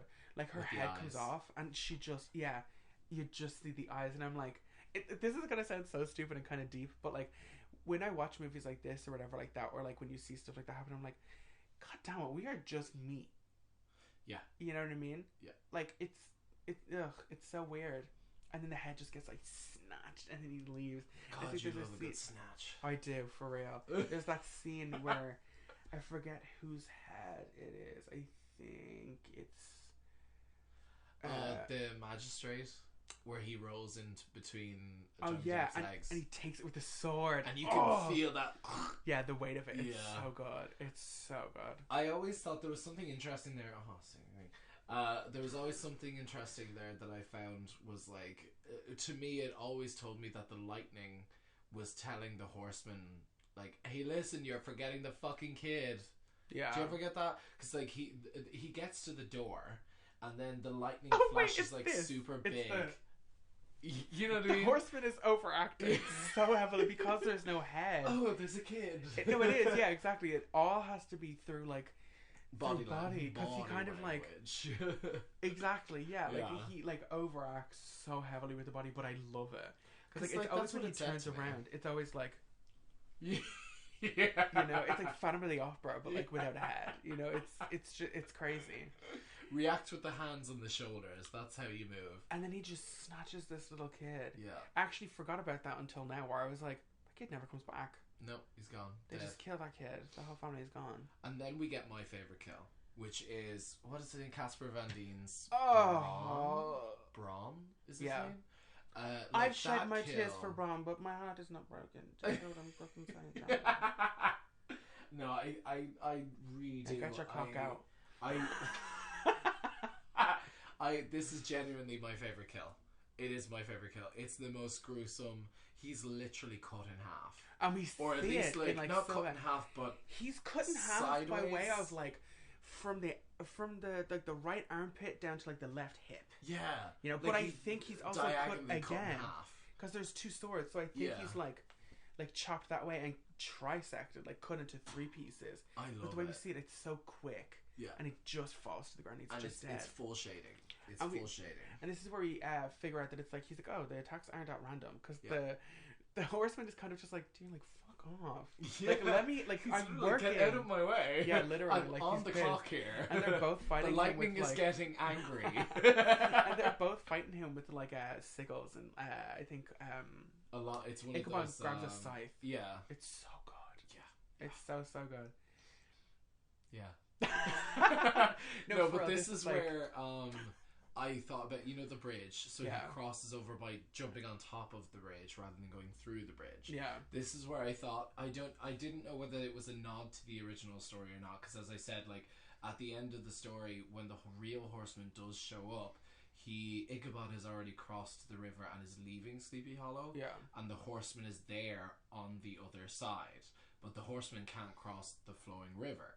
So, because I don't know, something to do with like holy or whatever. But he leaps over and goes over the roof of the bridge. Yeah. And jumps down, and that's what I thought was like, oh, that's a smart idea. Yeah. Like, oh yeah, that was a good idea. They did that. So like once, but like that's another thing. There was the CGI that when Johnny Depp gets stabbed and like thrown over his shoulder. It's that was really so good. bad. It Are was you serious? such bad CGI. I couldn't believe it. Oh, no, I It don't was think so. fucking awful, bro. I don't think It was so. awful. Couldn't deal. It was Couldn't at deal least with one of the like less obvious ones, like uses of CG. But I thought it was like, oh my god, that's kind of brutal though, getting like skewered through the shoulder. But then also they're like, oh, this should have killed you. So like they're kind of implying that like Ichabod is witchy. You know what I mean? Like the child of a witch. But like we do find out that like of course she's a witch, but like Katrina is protecting him with the evil seal, eye. the evil eye, the protection against the evil eye, I should say. Also, my dick was she able to just draw that exactly the same way every time, because she just like pulls out some red chalk and just like closes her eyes. Yeah, nobody stood on that. Nobody stood on it's her in the fucking middle hand. of the aisle. Everyone is panicking. But this is my favorite kill. The fucking defense post, because he can't go through. He can't go into like a hallowed land or a hallowed ground or whatever, aka a church or anything like that. So he like grabs a fence Christians post. Always getting in the way of us pagans. And you know damn well it was the Christians. Catholics weren't there yet. Yeah. I mean, look how plain that church was. Yeah. Very Christian. Very, very Christian. You very Christians have no sense of yeah. dramatics or fashion. Yeah, Jesus. Nailing people to wood, gorgeous, but where's the gold? Where's the fabric? Where's the Baroque of it all? You know? If it ain't Baroque, don't fix it. But this scene, oh, it's so good. So we get 3 kills, kind of like bam, bam, Christopher bam, one wasn't after. a walking up the aisle. Oh! Pun was a count runner. 7. Yeah. He was at a riding. Christopher run, don't Christopher walk from the blob. So that was terrible. I don't know why I don't walk. I just became Italian there, speaking with my hands or whatever. God. But this scene is so good because you get the kind of quarrel between yeah, see, this is where the 3 council members that are Gambon, left. Baltus Van Tassel's character begins to realize that the conspiracy is not with him, but it's against him. Yeah. So, like, he's... Oh, yeah, at this time, Ichabod is like, oh, it's your dad. Yeah, because he's the only one to gain him from of anything. it. Yeah. He's the one... That's when Old Man Van Garrett is murdered... and the second copy of the first will, the rewrite of the first will, leaves everything to his son, but because his son is dead, everything passes to Van Tassel because he's Van Garrett's next of kin. Yeah. So that's why all the fingers point towards Michael Gambon's character, Dumbledore's character. Just in case everyone's like, who the fuck are we talking about? That's weird. It's so obviously Dumbledore, though. Yeah. You know what I mean? I could definitely see, like, the seeds of, like, Albus being planted. You know what I mean? Yeah. You know, but it's like the voice as well. It's like, Dumbledore also just sounds like that. Yeah. You know? Yeah. Like, in the first 2 Harry Potter movies, I'm like, damn, he really is, like, an old man. Yeah. Like, you get the sense he's an old man. Like, about to die. Well, in the books, he's meant to be like 150. No, I know, but it's like he doesn't like he doesn't look all like decrepit in the first Harry Potter book or in the first Harry Potter movie. Like Richard Harris looked decrepit. Yeah. Which always like I was like, there's no way that's Bull McCabe. Can I just say I love the fact that both Dumbledores are played by Irish actors. There you go. Oh, you're gonna tell that? That's what I say. It's like I could never wrap my mind around how I'm like, that's Bull McCabe. Bull McCabe, this big. The bull. That's my field. Yeah. This man fighting the ocean, I love it. But this scene anyway. So we get like somebody cracked over the fucking head. The principal from Ferris Bueller's Day Off takes this fucking crucifix off the wall. No, not a crucifix. Jeffrey Jones. Just a cross. It is a crucifix. No, it's just a cross. Yeah. The Catholics would have had a wooden cross. A golden figure of Jesus nailed to that piece of wood. Nice bronze one with some little encrusted jewels. You know, some flowers, a little sacred heart. You know, a little gold sign, and whatever. Yeah. But he takes this fucking cross off and he just smacks him over the head with it, and not like it's over like that, but directly right into the down center of the forehead, onto his forehead. Yeah, and you just see the head kind of caves in a little bit. And he just drops to the floor dead. And then he gets shot. I love the fact that it's like, oh, you bitch. You know what I mean? It's like, that's our friend. The way the wig comes off. Yeah, exactly. The Reverend's wig, just like when he like drops back, it immediately collapses off of his head. So then it's like, right, well, there's only one council member left, or like one like kind of leader of the town left, and he goes. Because the Notenry has hung himself. Yeah, by this off point. screen, Yes, which I thought was yeah, kind of yeah. odd. Yeah. Also, I love that man's hair. I thought that man was very pretty and very attractive, and he had one. Michael white... Gough, yeah, the notary Hardenbrook was played by Alfred from Batman Forever. You know, when they introduced the nipples. Oh yeah. If you say so. Joel Schumacher. When we get gay Batman. Yeah. Gay Batman that also had Drew Barrymore in it. I love it. She was Oh, and just in case we missed it, because the Magistrate Phillips is dead long before this, and Magistrate Phillips is the one you were talking about. Yeah. Who I thought was Christopher who had the Landry. Ankh as a protection symbol. My talisman. Yeah, it's my talisman. It protects At first me I from thought that the was Ichabod horseman. because they kind of just show a hand grasping the Ankh, and I was like, whose is that? I love it. He tried to cut and run, and then he got cut instead of run. Oh, when his By leg gets walking. cut off, it just like it just spins around a couple of times, and then when the horseman gets out and goes back into the woods, he hits off that scarecrow, and it spins around. right back. Oh, it's so dramatic. Yeah. But this scene, sorry, I'm finally going to get to it. He stands up in front of the window in by the church, and the horseman gets like a fence post, like a spike off the fence, ties it around a rope, and just skewers him. It just goes straight through the middle, full lance mode, just throws. But that's it not through. even what gets me. It's how quickly and how fast and like how strong he gets yanked him out of the back window. out. Just gets yeeted out of that window, and then And gets I love the pulled. way that the white post is like no longer white; it's just all covered almost in black. thick red. Yeah. It's Love it. exactly. This is one of the movies that does blood the right way. And that scream, Christina Ricci's scream, was just And she everything. passes out. Yeah. But he just gets snatched out of this window and then gets pulled under the fence in like a very convenient head cutting off kind of way. I mean, he is the Hessian. Yeah, but like the fence breaks. It's like, kind of his MO. just right here. But again, we don't see it. We don't actually see the head come off. Yeah. No, we do, because he's like, it almost looks like he yawns, but I think he's probably just in pain, and then like it gets like, and then No, but I mean, like we don't actually see like blade meet neck. Oh yeah. I think it's like a shot from inside the church outside that we see like when the thing goes up. But I love it. Oh god, there's so much more of this movie to talk about. You know, this is when actually, sorry, come to think of it, because we did sort of skip ahead there a little bit. This is when the witch reveals that the Hessian, the horseman, has been buried in a grave, an unmarked grave, in the Tree of the Dead. Yeah. Which is, he goes follow the Indian trail where the sun dies. I think that's such cool imagery, and like all the heads inside the tree, and like he's like, that's what you were talking about earlier when he's like hacking at the tree and like Timber's like squirting it with like thick blood. Oh, for real? Because the tree is bleeding or whatever like that. But we get like because he's like looking like down at like a 45-degree angle, but the blood is coming from like right in front of him in like a single little like somebody's just kind of like just spitting blood at him. Yeah. But I love the idea of like Tim Burton just like off in the corner like just like shooting him with like pieces of blood. I love the way Johnny Depp is like, he's got the axe in one hand. He's not actively like, he's like, he's so limp-wristed. Yeah.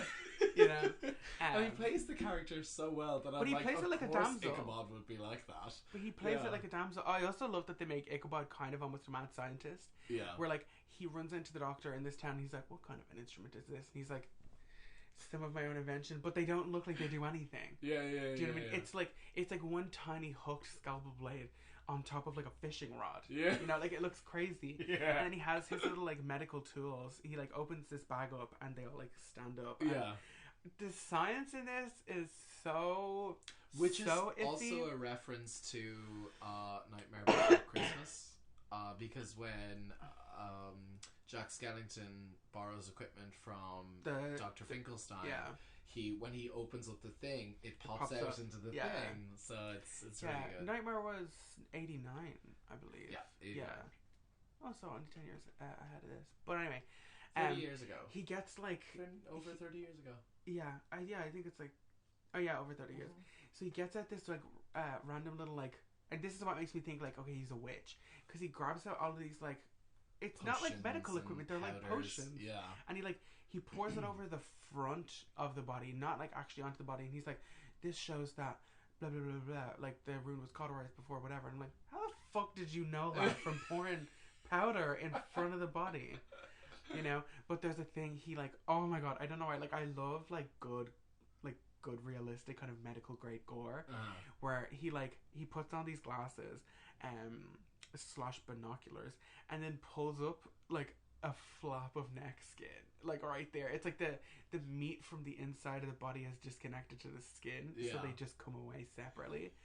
And then this like huge like fist-sized beetle or something crawls out, and he like like he's such a interesting. I love it. Like he's such a, I don't want to say a bitch, but he's so bitch. Yeah. No, he's so kind of like dainty or something. Like he's very like delicate or something like that. I love it. He does the same with the Widow Winship's body as well, when he cuts her open to find out if she was pregnant or not. Because he's like holding up like a hanky up to his face, like with the pinky up. Yeah. Like, oh. I think it's really, really good, and he comes out with that building looking like Leatherface. He comes out covered in blood, and he's like, my done. work here is done, or something like that. The Widow Winship was pregnant. Like he couldn't have told that though, you know. Also, how much blood does a corpse that's been in the ground for a couple of weeks still have in it? I think you start to dry up. Yeah. Or at least, if anything, the veins at least are different. I think because they continue to pulse, and that's how veins stay open. Yeah, is because there's no pulse. Yeah, like the they veins constrict. Close. Yeah. Yeah. Also, they're in just wooden boxes. They're not in graves. Yeah. It's like no, actually, no. The Widow Winship was in a grave. No, like, but so they're like but it's not. It's not like. It's not like a great grave. Yeah, it's not like that makes sense. So the Widow Winship, including Old Man Vanguard, have both been in the grave for over a month. Yeah. Until Crane digs them up and he dissects her to find out if she was pregnant. But the boxes they're in are like there's gaps between every piece of wood. Oh yeah, and he literally gets 2 fingers in and pulls it open. Yeah, and just pulls it open, and this lady is still human colored as well. Like she hasn't started to decay. Human colored. And she's in but they're in wet ground and stuff. Yeah. Tim Burton, fix your movie. But I'm willing to give it a pass though. Like I'm willing to look beyond that detail because it's just everything else is just so pretty. Willem Dafoe. And you know, it's not Willem Dafoe. It's a Wondam Le Friend. Oh my gosh. Fuck off. The other thing I noticed in this film is when Baltus, Michael Gambon's character, is murdered, and she collects all the... Sorry, prior to that, when she collects all the evidence, and she burns it. Bitch. So she can... I was looking at that going like, yeah, oh, that's so lovely. Bitch. She's protecting her father. The bitch is literally obstructing justice. I could actually have you in jail. She could literally be arrested for that. If I didn't want to fuck you, you'd be arrested right now. Like you literally breaking and entering. You stole the evidence and then you burnt the evidence. And I was like, this fucking bitch. Like I didn't even realize she did that. And I was like, when I seen it yesterday, I was like, this bitch is literally obstructing justice. You just had the nerve. What the fuck? You had the nerve and the gall. What? The gall? The gumption? What the fuck? For no, I couldn't believe it. I think I might have slapped her. And it was the time period where you could do that and get away with it. I'm joking. Oh my god. I just couldn't. You know what? I think I'm going to cut your hair now. I think I'm going to cut all your blonde hair off. Yeah. You're going to wake up bald. You baldy bitch. Take your hat off. There's a couple of times in this movie where I'm like, oh no, don't burn your leather-bound journal. Why would you do that? Do you know how expensive that is? Everybody's poor. Everybody's poor. That's fucking paper. Yeah. Bitch, in the late 1800s, paper, before the fucking, you can also cannot fucking get it in the industry there because it's only from, far away from New York. Get fucked. You gotta get it pressed. Oh my god. Fuck you. Also, one other thing that I did notice was, the book, the Selective Charms Protection Spells, for things. It took me Selective Charms and Devices of the Spirit World. Yeah. It took me a while to, actually, get down what it's set The up. names on the inside of the book were both her mother and Katrina. So what makes me begin to believe is that like I consistently thought that the stepmother, Lady Van Tassel, found the book and started using it for malevolent purposes. Yeah. And that's what she did, which is why she was cutting her hand open to put the Reverend Steenwick like under her power. Well, she's there and she's kind of it's like her hair is like obviously like very like super kind of done and snatched. It's a wig. Oh, it's a wig, but like this is a good wig. And for some reason, like seeing, I like when we kind of get like echoes of like one character to another. Yes. Where her hair is like very very tight and pulled up against the face like this and pulled very tight like that. But Christina Ricci's character, it's also the same style but like looser and less kind of tight and like constrictive. Yeah. For some reason, I like when they kind of like do that in movies, you know, and also they kind of make these two women actually look related even though they're not supposed to be. But I love kind of towards the end where like everything starts to unravel and we start to get like just pieces of her hair like undone, and they're like hip length, like they're really long, you know. And when we see her kind of getting like ravished in the woods or whatever like that, I love that she just takes out this like, it almost looks like a needle, like a big needle. Like the blade is like twisted like that. It's called a crisp blade when you have like those waves. Curves, and she just like cuts the shit out of her hand and just that shot of her like rubbing the blood all over his back. I was like, oh, it's so good. And she's like still wearing that black and white dress or whatever. Oh, I love it. The mahogany. I love it. I do think it was is an interesting choice because I counted out how many scenes that Lady Van Tassel does show up in.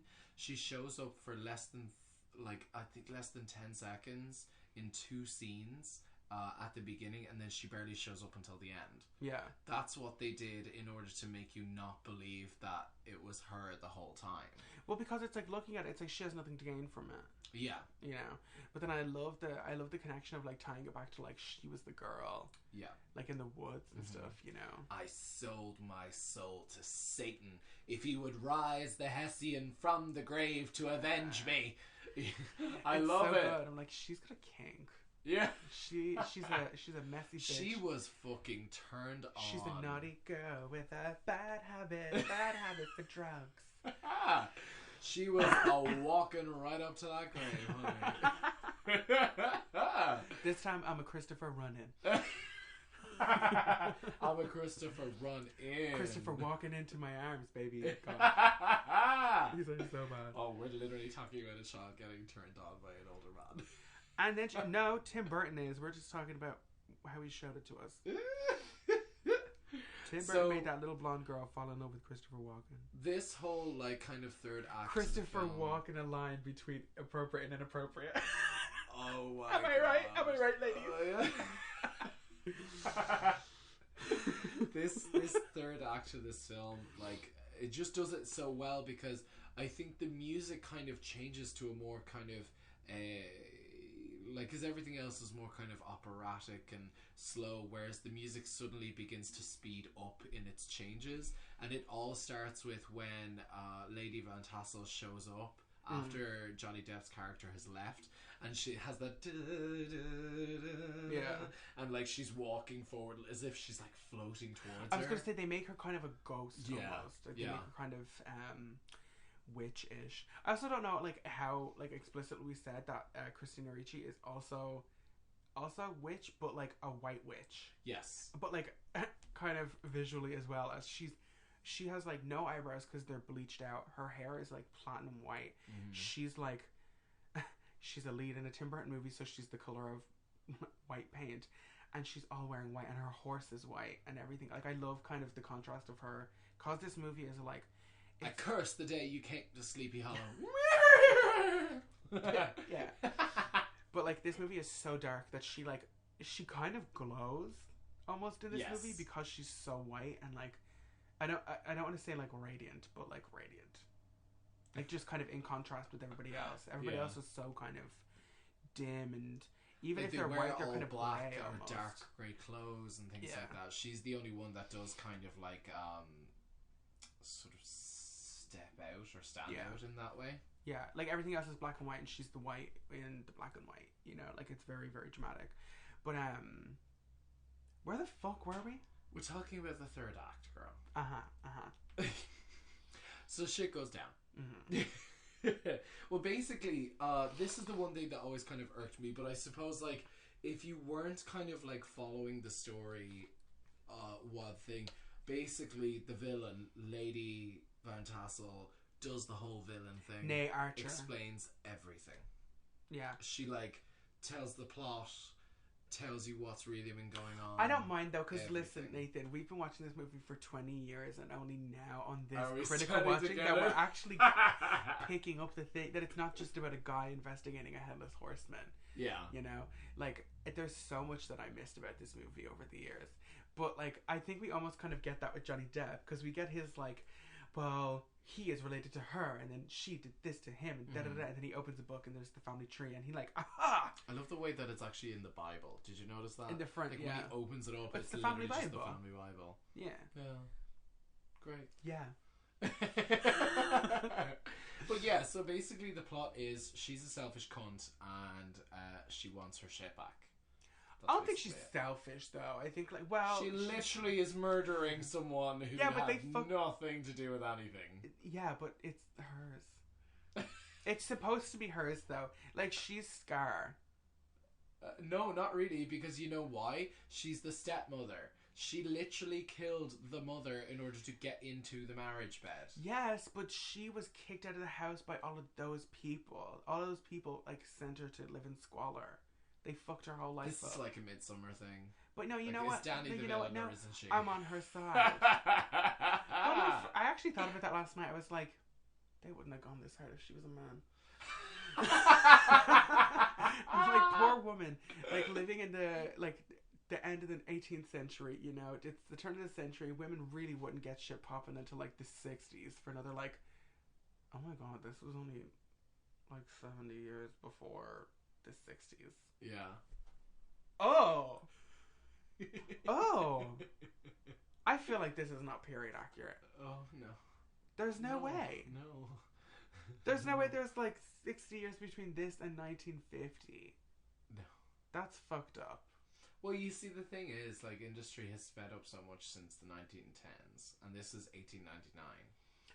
I suppose, yeah, they get to the cleanest looking New York I've ever seen in my whole fucking life. No, like, I imagine it to be filthier, darker, and more gross. But it's like New York, like the day it was built. You know what I mean? Like the day it was built. Yeah. But there was also, like, I always think of things like Gangs of New York, because there are certain But New York was always disgusting. It's not like New York... No, not true. There are the high society parts that were always, like, you get your history from a fucking movie. Yeah, but those people were also filthy and disgusting. They were just less so than the ones that literally lived in big shit. What I mean. Yes, exactly. You know? Yeah. But they get to New York at the end of this movie, and he's like, the Bronx is this way, and home is this way. But the Bronx everything is up, the Battery's down, is like and this home color. Is this way. All the brick is like white. Yeah. You know? Well, like, it's snowing. Snowing doesn't turn like things physically white like that. It covers them. It does. It covers them in white. Okay, snow does not make red brick turn into white brick. It's still red brick, just covered with white snow. New York becomes like the White Queen's castle from Alice in Wonderland. Like everything gets to get bleached out. It's fucking crazy. You know? Oh, you're just gonna take this child now? Well, maybe for work purposes. He didn't adopt this kid. He employed. Yeah, he hired him. Yeah, for real. Now brush Christina Ricci's hair. You know, like, well, speaking of which, did you know that Christina Ricci, when Johnny Depp found out that she was to play Katrina Van Tassel, he was initially very kind of like, I don't know, because Johnny Depp had known her since like she was a little kid. Yeah. And she was only like 19 or something in this movie. Like the Addams Family Values and stuff only came out like 1996. Yeah, literally 3 years before. But to me, in that movie, she's a little girl. Yeah. You know? And then in this, she's a 19. She like has breasts and stuff. Breasticles. But they film her completely differently. Like they like, you know? It's true. Yeah. Same thing with Winona though. Winona Ryder was actually, called to do it, but she didn't want to do it. Kind of could have seen it, but like, and don't get me wrong, I fucking love Winona Ryder, but like, you have to know when to cast her in something, because I don't think she's a very good like serious actress. To me, she gave exactly what Keanu Reeves gave in Dracula. Like when they were both like, they're very much of the male and female version of oh fuck's over, like, you know what I mean? Lucy, I hate it. Lucy, like I love that movie because it's so kind of camp and stuff, but like Winona Ryder can't. Actually, no, I lie. She was very, very good in Stranger Things. Oh yeah, she was. Yeah, the mother was very strong, very good. That's so stupid. She was the reason I like started watching that. It was like the trailer where she's like smoking. She's like, "What about that one time?" Wow. And then her head gets cut off and she gets pulled into a tree. We kind of have to like wrap up now, but like the kind of final showdown by the tree is so good. And like I love that she wakes up and she's just like and she's on the back of the horse, or she's on the horse with the horseman, and Johnny Depp just like, "Here you go," chopping, like throws him back his skull, and that CG was also kind of shitty. I know, I didn't mind the muscle building and the kind of like. Oh no, it wasn't the muscle building for me. Of the head. It was when the head went on and he kind of. Yeah, it was very. A good thing there was a thunderstorm. Like it was kind of obscured by like light and overexposure and shit. But like, I don't know why her scream as she goes in always made me like ooh. Like what is she seeing on the other side? Because to me, and I think in canon, like it's hell. Oh yeah, like goes back to hell. That's to hell. Yeah. But to me, it's like she doesn't like make it there. She just gets stuck halfway. Yeah, like she just gets mangled up in that tree. Because at the end, we get the thing. Like her hand is just out, and it like slightly curls up with a very, very well manicured set of nails, I might add. Someone's jealous. Of a dead bitch stuck in a tree with a nice manicure and some good hand cream. And that's all that's left. Is she gonna become a piece of fucking wood? I'd be petrified. Oh my god! Punk out 8. Ding! Oh my god. But I literally can't. How dare you? This is the movie about a woman who becomes a tree. Also very Twin Peaks. Josie becomes a oh my god! Yeah. No, you will not do that. You will not try and fucking make a references to Twin Peaks. I can't. I literally can't. They're in the woods, Nathan. The elves are not what they seem. We get ominous whooshing in this movie a couple of times. You had the subtitles on? No, God, no. That's not how this works. All right. Well, so what if we? Yeah, that was Sleepy Hollow, directed by Tim Burton, 1999. So what starring Johnny Depp, Christina Ricci. Yeah. I really enjoyed also, by the movie. way, did you know Christopher Lee got like one of the top billing for this? And Which he was in like less than 30 seconds. I feel like that's a Tim Burton thing though, because like he's like he's goth a icon. Yeah, I think this is like Tim Burton was like, okay, if I could just get him for anything. Like you feel like Tim Burton called him up and was like, "Is there anything you can do in this movie?" You know?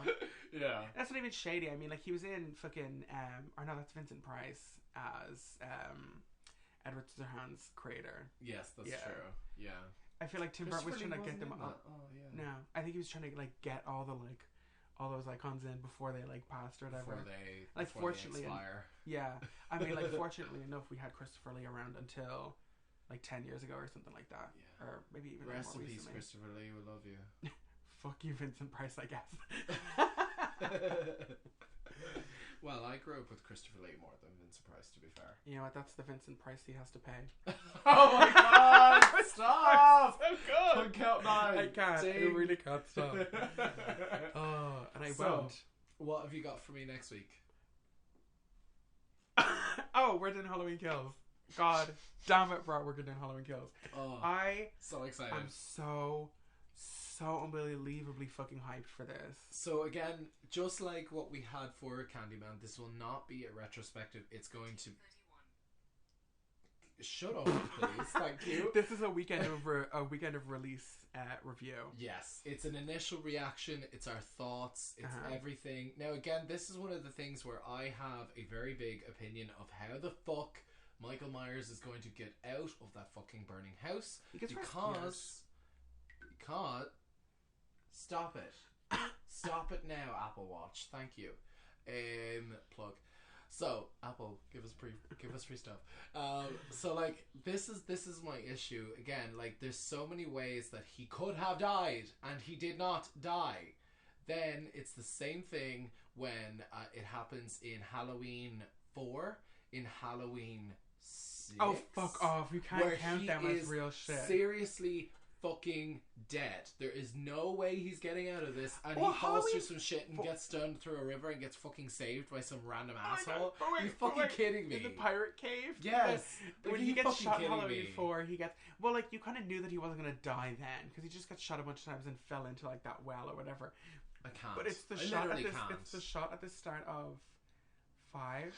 Yeah. Where he's just in the river, like, and he's floating. Just... Yeah, in the lazy river. He's just getting swept into this, like, random little pirate's cave who takes care of him for a year until next Halloween. I can't. I literally can't. Well, no, that's the thing, is, like... Meaning that this Halloween doesn't take place on Halloween. It's still Halloween night. No. It is. It picks up the same way... I know, it picks up the same thing. Meaning it picks that up fucking Halloween is nearly over... By I'd say halfway through this film, it'll be the following day. But it'll be the same way Halloween 2. Halloween 2 picked up, like, it's the same night. Like, it's still, like, what? We only got, like, a couple of kills in that first movie. But at least what? By the time Michael Myers is in that house and the house is on fire, it's what, 1, 2 o'clock in the morning? Where do you get that from? Because she got attacked right after that school dance, which was which would have been till, like, what, 10 o'clock at night? At the very, very latest, but and they wandered around for what, about an hour? What do you mean, and an hour? They're in that house for about what, say an hour, and then she gets like what the picked fuck up are by you the talking cops. about? She Where gets are you picked up getting by all the of this cops, from? And then they don't kill Michael Myers. Then your man goes crazy. Where are you getting this? Like, oh, she's there for about an hour. Well, when she's the movie is like around. They're on the streets. The movie is like 2 hours long. Her and the other kid. The other kid, Oscar, the dude who gets impaled on the gate. Yeah. So they leave early though. Oh God, whatever. No, bitch, you try to fucking get me. This with is your like logic. everyone trying to extend a night for like the longest fucking period of time. But so what, the dawn has to fucking come at some time. Oh, so what? You mean this Halloween we're gonna party until 12 and then call it a day? And then hang up our fucking costumes? Yeah, Michael Myers clocks out midnight. It's not Halloween anymore. Bullshit. That is what I'm gonna kind of like wonder about, like how they're gonna connect kills and ends. Yeah, there you go. But the thing is, I want a definitive end for ends. I want Michael Myers. No, but I want Michael Myers to die, or Laurie Strode to die. Laurie Strode is gonna die, because there's no way. Like, they die killing each other. That's the most obvious way to do it. I think that's boring. I think Laurie's gonna die in the next movie. Well, we'll see. Sorry, we'll make a bet, alright? How about this? I make a bet Laurie doesn't die. I make a bet that at least half of the Strode women die. And more than half the townspeople at the same time. Well, that's the thing. I kind of have... I have a confirmed... Okay, shut up. No, I literally, just in case know. anyone knows, I have not seen anything but the first trailer, and I have not watched anything since. And they have done a lot of, what is it called? TV spots. TV spots, second, third, fourth, final trailers, all of this shit. I'm not watching the final trailer is actually good. I haven't watched any of the TV spots, but like, well, actually, the kill isn't confirmed yet, but it's like, it's been heavily rumored. Okay, well, shut up. So... we're done talking now. But I'm so excited. It's only a week away. It's not even a week away. It's like 4 days away. Yeah. So. I'm so fucking excited. This is... They're here. I'm sorry, do you need to roll your cigarette before we finish the episode? Yeah, miss. I have to leave at 1:30 sharp. So you've been listening to... They're here. Podcast. So make sure to like... subscribe. Let us know what you think in the comments below. Anything good, bad, indifferent, we want to know. You want to hear something for us to fucking talk about? Fucking talk about it. We'll talk about it. Let's talk about it. And don't blow your pumpkins out until November 1st. Yeah, let them fucking collapse or burn out. That's By the November rule. 1st, I mean October 32nd. Okay. So don't forget to follow us on our Instagram page for some Scrub Daily content and updates. Yeah. Oh yeah. Oh yeah. Sometimes dead is better. We were trying to think the other day, me and Emma, of like, where does that come from when we reference it? Because it's not necessarily Pet Sematary, and it's not necessarly Caitlyn Jenner, but there's like, there's a healthy in between. Yeah, you know. Oh yeah. Hey, kiddo. Yeah. All right. Well, what's your out tagline? Casper Van Dien, spit in my fucking face, please. I mean, even still. Get into it. Starship Troopers made me gay.